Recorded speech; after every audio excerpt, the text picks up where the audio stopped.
Hi, my name's Kat, one of the advisors at Luminate Careers in Coaching. I'm going to talk to you about networking. The old saying, it's not what you know but who you know, is still important today, but that statement can be frustrating to hear. Knowing people in your industry of interest is great, but chances are you will need to build your contacts yourself. That's where networking comes in.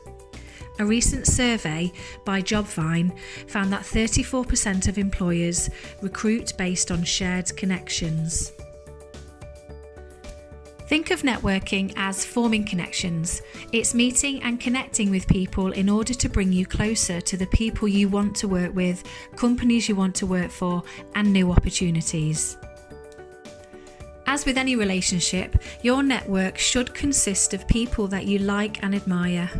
As much as networking is beneficial to your career and even your personal life, the reality is that it doesn't come naturally to everyone.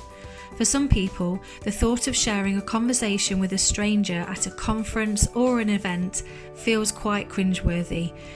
We'll talk you through some of the top tips. Old friends, distant relatives, and friends of your parents are all part of your network, and it's a great way to begin to discover potential opportunities and resources. You don't have to ask them and be open about positions in their company. Simply talking to them about their experiences and listening to their advice will help point you in the right direction. You probably already use some form of social media in your personal life, but it's also a powerful tool in your professional one too. The main social media platforms for networking are LinkedIn, Twitter, Facebook, and FledgeLink. Employers will very often Google a potential applicant. What does your Google search reveal about you? Maybe you should pause this video and try it now. LinkedIn is the leading professional platform for networking. Make sure that your profile is complete and up to date using a professional headshot photo. Use your name. You don't need to use any nicknames or made-up names if you want to build a network.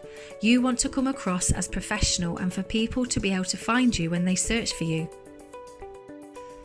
Ensure that your email address matches your name and again is professional. Spelling and grammar, make sure this is correct on whichever platform you post. Your Facebook or Insta could be seen by a potential employer. Within your profile, ensure that your skills and experiences are always up to date. Avoid using generic words like analytical and ambitious. Aim to match the skills by showcasing the experience.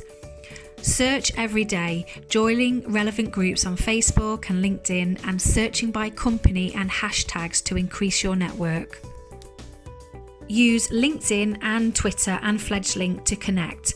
By connecting with people in industries and organisations that you would like to work for, you're building your knowledge and professional network. If you are requesting to connect on LinkedIn, it could be a good idea to send a personalised message, as this makes a good first impression. Only post relevant things. Posting about your cat sleeping position on LinkedIn isn't going to build up the right sort of followers. Save that for Instagram. Check out our more detailed advice on our website. The FledgeLink app is another way to kickstart your professional network, and it's aimed at young people. When you make a connection with someone on FledgeLink, you can choose 5 positive qualities that they have and vice versa. This 360 feedback can be really useful and sometimes surprising, where you discover where your strengths lie and how you can take advantage of them in your future job.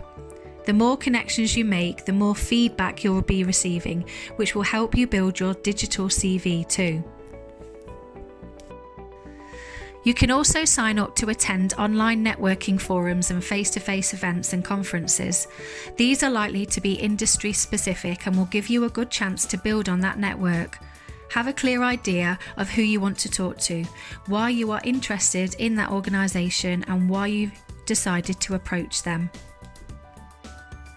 Carrying out research on LinkedIn or Twitter will help you gain a better idea of this, and you can prepare some good questions to ask, such as their company application process or competencies you need to demonstrate. This will make you a more confident speaker and give you further insight into their careers. If you do decide to attend any networking events, research people before you meet them. If your college or university is hosting a network event, it's probably worth checking out the list of who is planning to attend. Networking events are generally busy. If you're a student or it's your first time at one of these events, it can feel even harder to get noticed. A good idea is to plan ahead and have a few relevant points of discussion in mind. If you know you're going to be in a situation where you'll have the opportunity to meet new people, it could be worth preparing an elevator pitch so that you know your story.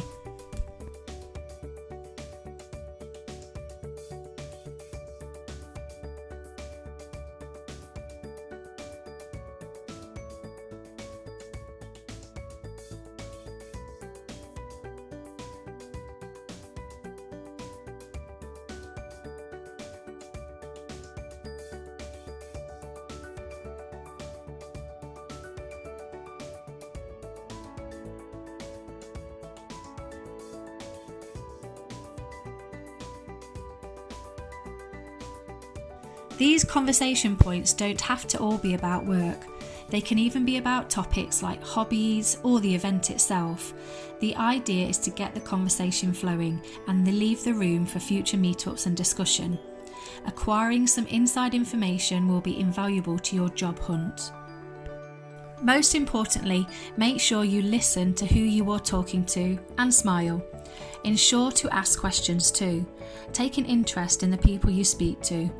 Remember, lots of people enjoy talking about themselves and what they do. Out and about in your everyday life, tune into everyday network opportunities by chatting to someone new in a lift, at college or at work. Perhaps introduce yourself to a speaker at a function, or say hello to that person you see at the gym every week, or the cafe, or in your class. Connect online after meeting a person. It's fine to connect with people you have met in person using social networks. It will keep you in the person's mind far more than business cards or emails, which can get lost or forgotten. Keep in touch with people. Relationships develop over time. Perhaps seek out a mentor. They can help you evaluate job offers, talk through decisions, and negotiate in a crisis. If a person wants your business card, they will ask for it. If not, yours will end up in the bin. Begin to learn when it's appropriate to share. Some people get so anxious at networking events that they forget how to act among other human beings. If you are speaking to someone, try not to dive straight in with, "I want a job." Don't interrupt people when they are speaking. They'll just think that you are rude. Make sure that you introduce yourself and say a little bit about who you are. You don't want to be asked at the end of the conversation, "Who are you?" It can be a great source of inspiration, sharing and developing ideas, new perspectives and learning from others. It could open doors to new opportunities, help with personal growth and confidence. It can build a reputation of being knowledgeable, reliable and supportive. Gaining advice of experienced peers is an important benefit of networking. Discussing common challenges and opportunities opens the door to valuable suggestions and guidance. College Express LinkedIn survey showed that 85% of people who get new jobs found them through networking, so it's an important skill to practice in college. All of the areas that we've mentioned will help you build your network, therefore hopefully increasing your chances of getting employment. Remember, only roughly 20% of jobs are matched through more formal advertising methods, so get networking.